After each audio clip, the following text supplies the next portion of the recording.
Hello and welcome back to the FSF podcast. I am Tim, your host and the head king around this here nerdatorium. And this is your reminder that this show is a show made by a nerd for you nerds. So I'm glad to have you here. Now, our guest tonight in the nerdatorium is an actor, producer, director, someone who's spent time even as a professional poker player, which I'm kind of curious about because I have probably the worst poker face known to humanity, and I would never make it past the first cut. But you've seen him in movies like Blue-Eyed Girl, as well as Bandit, The Card Counter, Like Father, Like Son, Wingman, and there's a variety of other movies as well. Tonight, we're going to discuss his entry into acting, the draw of professional poker. That, I'm not going to lie, that's kind of got me curious. And his musical influences as well. There's a whole lot to talk about with our guest tonight. Please help me welcome Dylan Flashner to the FSF podcast. Welcome to the show, Dylan. How's it going? Real good, man. Yeah, excited to have you here. There's so much. After your rep reached out to me and we were talking, and I was looking at your stuff. There's a whole bunch of stuff. I was like, I want to touch about this. We're gonna talk. And after a while, you got to cut some of it back because it's like you only have so much time, right? Yeah. And I'm like, unless we're gonna turn this into like a weekly 10-part series where we discuss all of Dylan Flashner in decades. There's a whole bunch I want to talk about, but tonight where we're going to start is the same place I start with every interview, because and I explain this in every interview. I do it for two reasons. Number one, I like to know what makes people tick, why they do what they do, why they're involved in what they're doing. Okay. And then secondly, I'm a ginormous nerd, and us nerds, we love a good origin story. So in the case of Dylan Flashner, our hero for tonight's story, what is your origin, man? What got you to the point where you said, I want to be in the entertainment business? Oh, man. I think it started at a really young age, even though I didn't get into the industry till I was about 25. So I'm 32 now. So it's kind of interesting. But I always loved entertaining people. I wanted to be a pro athlete when I grew up. And that was kind of like my origin of, wanting to entertain people through something. I tried professional wrestling, like WWE kind of thing. Oh, nice. Yeah, I did that when I was 18. And then I started doing music around 20. And I did that for a little bit and got discovered on a music video set of mine by a TV producer that wanted to make a pilot for ABC. And that pilot will never be seen. Don't worry about that. But it was my first. It was my first gig, and they made me the lead, and it was really interesting to drop straight in and kind of dive with the sharks. But I think I always wanted to entertain. I just wasn't really sure how to get into it. Okay. All right. So that leaves me with a couple of questions. Because number one, I missed somewhere that you were involved in professional wrestling. Yeah, so I did not see that. that. It's not very known. I haven't really mentioned it in an interview before, so this is a All first for me. All right, well, cool. So now I have to know, what was your wrestling name? Oh man, I didn't get that far. Okay. I did 6 months. I did 6 months of training, and my first match was supposed to be about a year in. So, Okay. Yeah, I didn't get past that part. I probably would have gone by my name, Dylan, and probably added some fictitious last name to it. But Flashner kind of rolls off the tongue too. So I don't know. It's interesting. I never really got that far.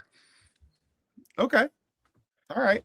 Yeah, I'm always curious because I've talked with a couple other people who have done some level of professional wrestling before, and they've had these, they go through iterations of that name, or they'll be this guy for a little while, and then that guy, the persona becomes this thing, and then it becomes this thing before one of them catches on and they be that person, like Stone Cold Austin. Steve Austin was not always Stone Cold Steve Austin. He was the ringmaster for a while too. Yeah, exactly. Yeah. So there's always something that always kind of precedes that. So it's always kind of interesting to me. All right. Now, that's kind of interesting. That was, yeah. So what was there another form of sports that you were involved in that you were pursuing for a little bit as well, or was it always kind of pointing you towards professional wrestling? You know, it's funny. I played a little bit of college basketball and college football at a D3 school out here in California. Um, and that was kind of my sports origin, is playing those in high school and growing up playing those. So um, nothing really led me to professional wrestling except for the fact I was a huge fan, and um, I loved thinking about telling stories through your body and doing that kind of thing. And I always idolized wrestlers when I grew up, and it was just something that I really wanted to try and say I tried it. Um, 2 concussions later, you know, it's one of those things. But I think what people don't understand about professional wrestling is it's extremely real. The Oh yeah. injuries are real, you know, the storylines might not be, but the actual injuries are real. And I have a lot of respect for those guys. I mean, they bust their butt all the time. Um, but yeah, it's not really the way I thought life was gonna go, but I wanted to try it. All right, so Dylan, let's transfer from the world of professional wrestling, and let's talk about one of your most recent movies, and that's the movie Blue Eyed Girl. So I'm Yeah. hoping what you'll do is you'll take our audience on a little bit of a travel here. Tell them about your character and what they can look forward to with that movie. Yeah, so the movie is basically about this woman who goes through a little bit of a marriage trouble, and she travels back to her hometown and um deals with an ex from her past. And it's really a story about her father as well, who's sick, and the trials and tribulations of all of that. I play Prince Titan and Dan. I play 2 characters technically. um, it's the boyfriend to the sister. And Okay, yeah, so basically my character really likes LARPing and role playing. So nice. he's kind of the king of the LARPers a little bit. Um, and I had to do a British accent for that. So that was very interesting. And yeah, so hopefully people enjoy it. It's pretty funny. But the movie itself is takes you through a little bit of humor and a little bit of romanticized kind of drama. So yeah, it's a really nice watch for people that haven't seen it yet. Okay, so are you?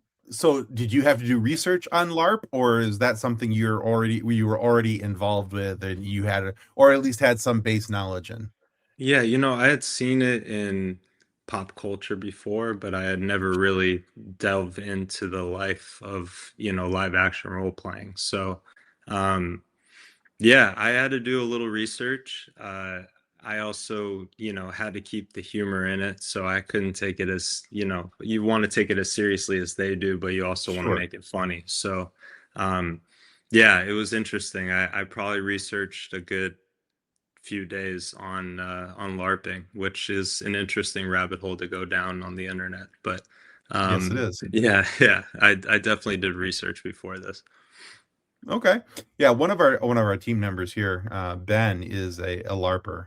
Ben lives is my friend who lives up in Juneau, Alaska, and he's got they've got a whole crew up there, and they do LARPing and everything. As a matter of fact, Ben just recorded a video for us that should be coming out here soon on our YouTube channel about live art, LARP kits for winter play.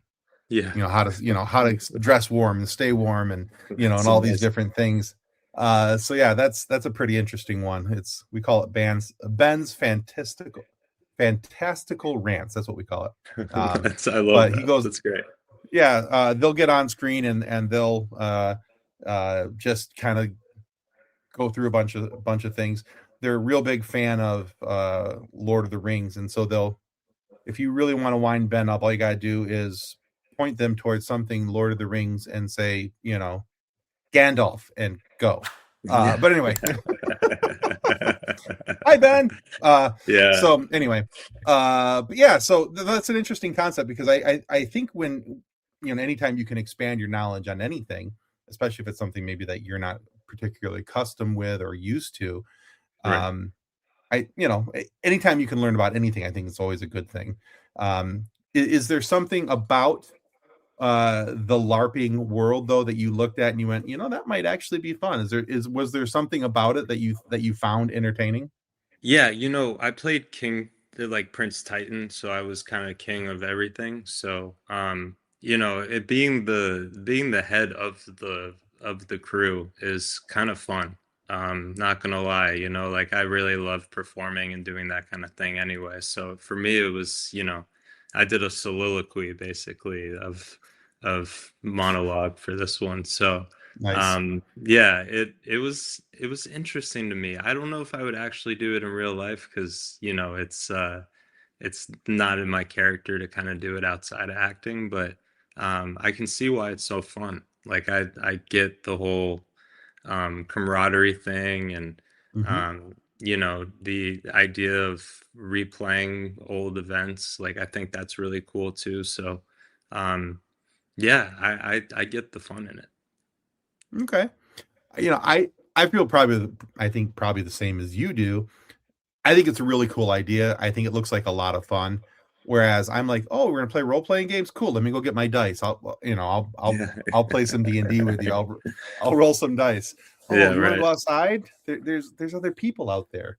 Yeah, exactly. Exactly. That's how I feel too. I'm a homebody, so I get Yeah, it. hey, you're gonna make me people. Oh, but yeah, that's a That's whole so nother funny. topic.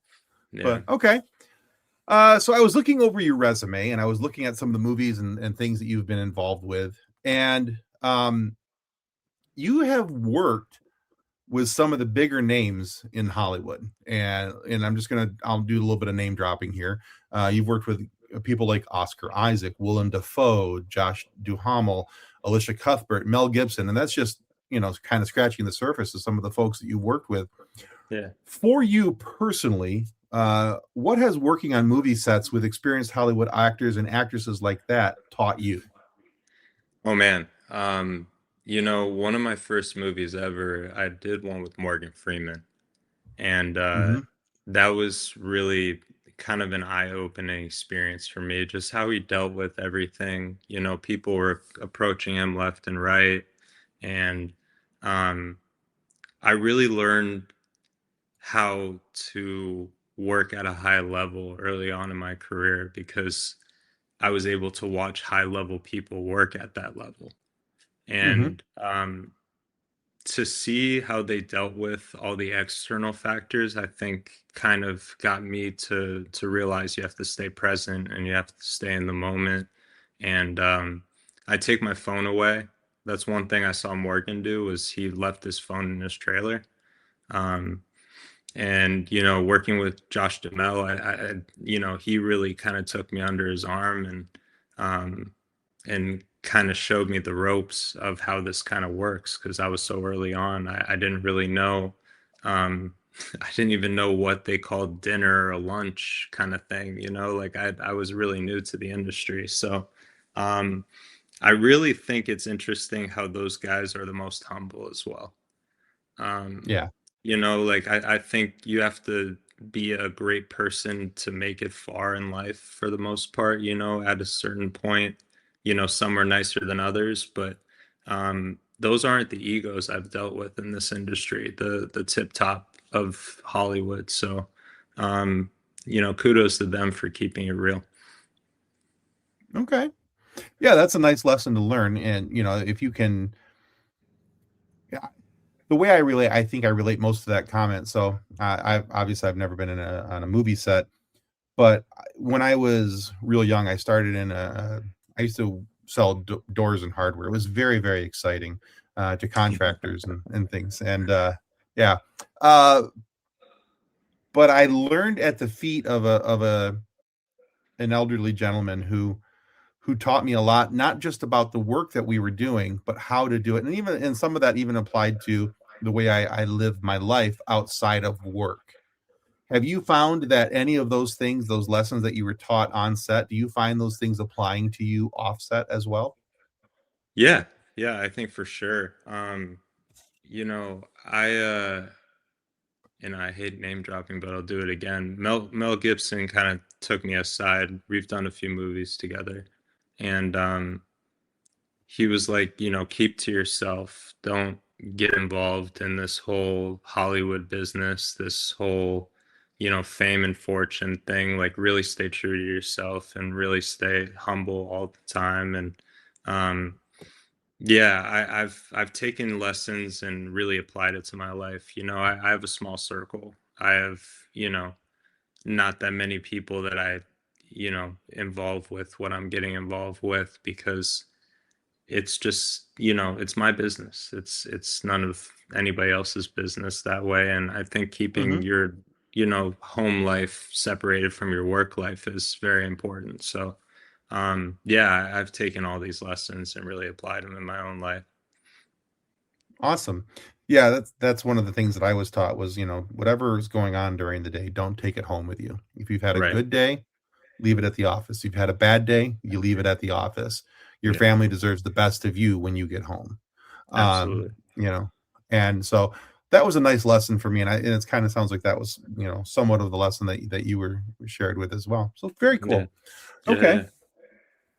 All right. So in the beginning, you were talking about your origin story and how you came up and you were discovered on your music video. So now I have to know because I did some research and I could not find the Dylan Flashner music videos. Okay. So Yeah. So so I have to know. they never came out. Just to That's preface okay. that. Yeah, All yeah, right. yeah. So that's why I couldn't find them because I was Yeah. looking. But what type of music were you interested in? What type of Oh, music were you performing? rap and hip hop. Really? Okay. Yeah, yeah. It was a little bit of melodic rap is like what I like to call it. Okay. Um, I was really intrigued with that growing up as I was a basketball fiend. So when it came to that, I had a lot of urban influence in terms of Sure. music and how I was brought up. So um, I attached to hip hop and rap. I would rap with my friends in the backyard. I would come up with rhymes in class. I would do that kind of thing. And um, yeah, I did that. And I was filming. I had 5 songs I was going to release, and I was filming those 5 music videos at the time, and that's when I got discovered. Okay. Yeah. All right. So is there a let's take that part now and let's look at influences. So who were some of your musical influences in the rap and hip hop genre that made you say, "Well, hey, man, maybe I can do this too. Maybe this is something I want to look into." Yeah, I I'm gonna get a little hate for this answer probably, but Drake was a huge one for me growing up. Okay. Yeah, he was a big musical influence. Justin Timberlake, believe it or not, was a big Sure. musical influence of mine. I loved Big Sean and J. Cole, two Oh yeah. Yeah. rappers as Yeah. well. So, um, yeah, those guys really influenced me to get into lyricism and stuff like that. And um, I just really idolized those guys growing up and got to meet a few of them, which is really cool. And um, they they were they were fairly supportive of my little dream, but I was not nearly as good at music as I am, I think, at acting. So um, it never sees the day. I kind of got into the acting thing and just kind of rolled with it. So um, maybe one day I release it just for fun, but There you go. um, for now it's just in my hard drive. All right. So I mean, like with some people, they start with music, they'll work their way into acting, and then over some time, they now that they've established themselves here, they release music in the future. Yeah, So I mean that's always something that you can keep in not only just in your hard drive but in the back of your head and something you yeah, can think about. yeah. No, it's definitely in the long term plan. I think I've been asked to do some music for movies that I've been into. Okay. Um, so there's going to be some of that dives into it and kind of connects, but Nice. Yeah, at the moment I'm so married to the acting thing that I'm kind of declining those at the moment and just, sticking with what I know. That's fair. I mean, it's a natural crossover too. I mean, you're already in the movie, and if they're asking you to, at some point, I could see why you would maybe hold off for a little bit. But Yeah, yeah, I yeah. think that might be cool. That might Yeah, be it'd be cool. really Oh, cool. all right. So, in my continued uh, research, some will call it digital stalking. I like to call it research. I appreciate the stalking. I really do. As I said in the introduction, I found out that you spent some time as a professional poker player. Yeah, yeah, I did. All right, Um, so yeah, because I yeah. was I was figuring it was either you or another guy named Dylan Flashner that looked a lot like you with sunglasses on. Yeah, I Oh, can't hide. I can't hide. all right. I mean, hey, we all have our games, our hobbies, things that we like to play for the thrill, Yeah. distraction. Maybe it's the ability to decompress. What does poker do for you, and what draw about it drew you to it? Oh man. It's funny enough, I played a tournament right before this. I I love the art of manipulation. I think there's something about the game that's so interesting to me. You're going to war with another person mentally, and it's to see who can kind of outwit the other person. And um, I was just really drawn to the fact that I was decent at numbers, and I got kind of that part of it down, and um, I got to use my acting as part of the game a little bit. Um, I just I love how mindless it is, but I also love how intense it can be on the mind, and um, I just love playing. So I just naturally kind of gravitated into that, and I'm a little bit of a gambler, obviously. So um, that part of it is a lot of fun too. So it's interesting, but I played professional poker for about a year and a half. Okay. I think it's kind of cool. I mean, you have to be willing to be a little bit of a gambler on yourself, your own career, to take the chances that you've taken, Right. to take some of the steps that you've taken. Um, you know, but yeah, I mean, so you did it for a year and a half. Any draw at like going back to it and in not even maybe not even full time, but going back for some more high profile tournaments or things like that. Yeah, yeah, definitely. I think that's in my future plan. I'm actually producing a movie that is about poker. Okay. So that's kind of in the works. And when that kind of drops out and rolls out, I was thinking about kind of going on a little bit of a tour and playing a lot of these high profile tournaments and stuff like that. So, um, yeah, it's in my near plans for sure. It's a tough game, and I think people should understand that when I preface that it's playing against those professionals, they're sharks. Oh yeah. They're really tough, and I've been lucky enough to play some of the biggest names in the poker industry, and um, they kicked my what. So yeah, it's a tough game, man. And even when you're a professional, you lose a lot. So um yeah, I think when the timing's right, I'll get back into it for sure. I love the game so much. I play so often, but um for now I'm kind of letting the movie thing kind of roll, and I'll get back to it soon. No, that's fair. Okay, so you said even as a professional you're going to lose a lot. So what do you think the best thing is that losing has taught you? Oh man, it's taught me so much. You can't let it shake your confidence.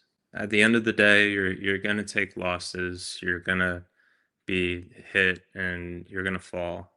But you have to always have this almost almost blind faith, blind belief that you can do it. And one thing about me, I think, is I'll kind of just jump into the water and see if I can swim. Okay. And that's scary for a lot of people, I think, too. So, um, yeah, you can't let losing shake you, and you can always learn from a loss. I don't think many successful people haven't had a bunch of losses. So um, yeah, that's kind of my take on losing, is you just can't let it shake you.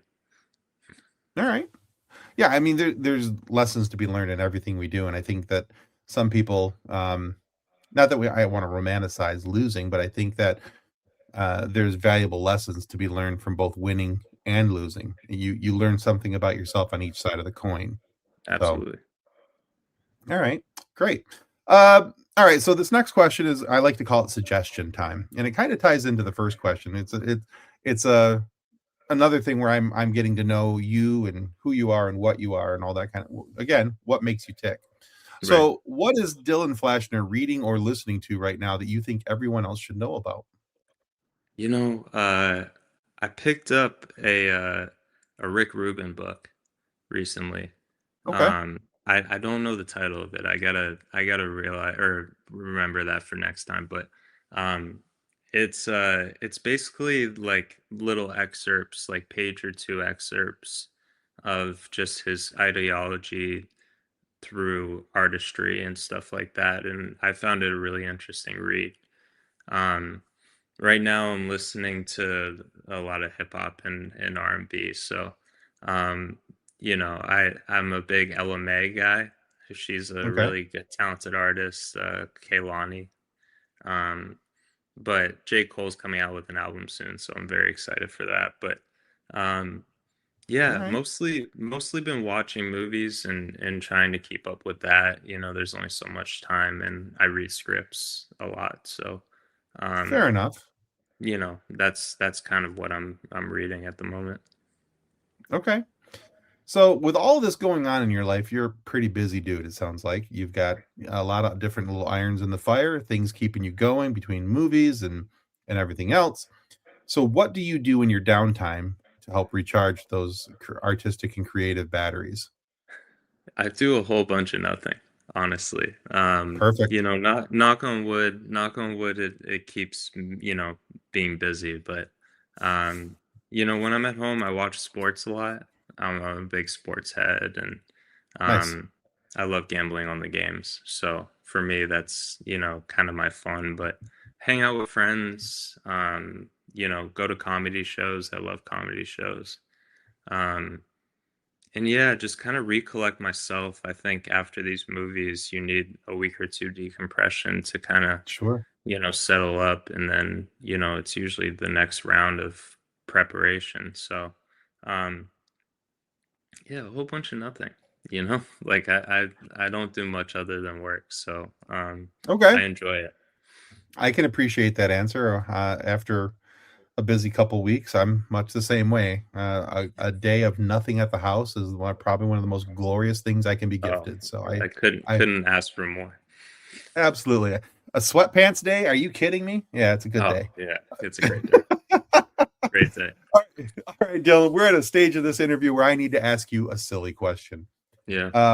And now we call it the silly question because one of our team members here at FSF Podcast, she has a daughter. Kathleen has a daughter, and her Mhm. daughter's about 6.5 right now. And a little bit ago, they were out and about, and somebody asked her daughter this question, but not her. And so Wow. Kathleen was like, "Well, that's rude. You should never age out of this question." And that Okay. question is, Dylan Flashner, what's your favorite dinosaur? Oh man, that's a great question. Uh, Right? yeah. Is a raptor a dinosaur? Yes. Yeah, I'll go with raptor. I think raptors are really cool, and um, I root for the Raptors a little bit here and there. So, yeah, I think the Raptors are kind of cool, and T-Rex would be a close number two. But That's um, fair. yeah, I'm surprised she didn't get asked that question. Um, Yeah, you know, I think the person was just trying to have a conversation with her daughter, like, "Oh, hey, what are you interested in?" And Kathleen was like, "Well, I have a favorite dinosaur too." Yeah, that's so and the funny. one, Yeah. yeah, the one that she likes, I can't remember the name of it, but it's got like a horn or something up on its head, and it's got like this little snout thing. Oh, The Lophosaurus or something like that. oh, okay. Yeah, Okay. Yeah. yeah, No, I'm not vast on my dinosaurs anymore, so I guess I yeah, am aging out a little bit, but yeah. I yeah. mean, I know, like, I got the basics down, right? I mean, I can. but we start branching out into some of the lesser known ones that I'm like, yeah, there's a wiki page for that. Let's look that up. Let's go with that. That might be So, the most fun question I've had in an interview before. So I appreciate awesome. that one. Yeah. All right. Well, very cool. All right, Dylan. Hey, thank you so much for being on the FSF Popcast today. Where can our listeners and or viewers go to find out more about you, your work, and what you've got coming up? Yeah, so I'm on Instagram. My full name, Dylan Flashner. I'm also on Twitter, but I don't tweet that much, so I don't know if you want to bother with that. But I'm also at Dylan Flashner. But yeah, I just appreciate the support. I appreciate you having me on. I think it's easy to look at the outside looking in and think, everything's rosy all the time. It's tough to put your head down and work, but it's worth it. And I just want people to know that, struggling is part of it, and, just keep going. Absolutely. All right. Well, I will make sure to include your Instagram link down below in the show Awesome. notes when this comes out. That way people can go follow you on Instagram, and they'll be able to see any updates that you put out there about work and projects that you've got coming up. Now, guys, this also seems like a just perfect opportunity to remind you that the FSF Podcast is on YouTube, and it's something that you can follow for free. That's right, $0, 0 nickels, 0 pennies. It costs you nothing to click the follow button and subscribe on our YouTube channel. And in doing that ensures that we get more amazing guests like Dylan Flashner here today, and having conversations for you to be able to enjoy and funny moments for you to be able to listen to. So please consider following our show. It helps out well more than I'll ever really be able to tell you. And, go follow Dylan as well. He's got some cool stuff, really. He's got some good stuff you're going to want to find out. He's worked with like all the really cool people in Hollywood. So go follow his movies. Check them out. Did he mention it's free to subscribe? It's free, guys. It's $0. Exactly.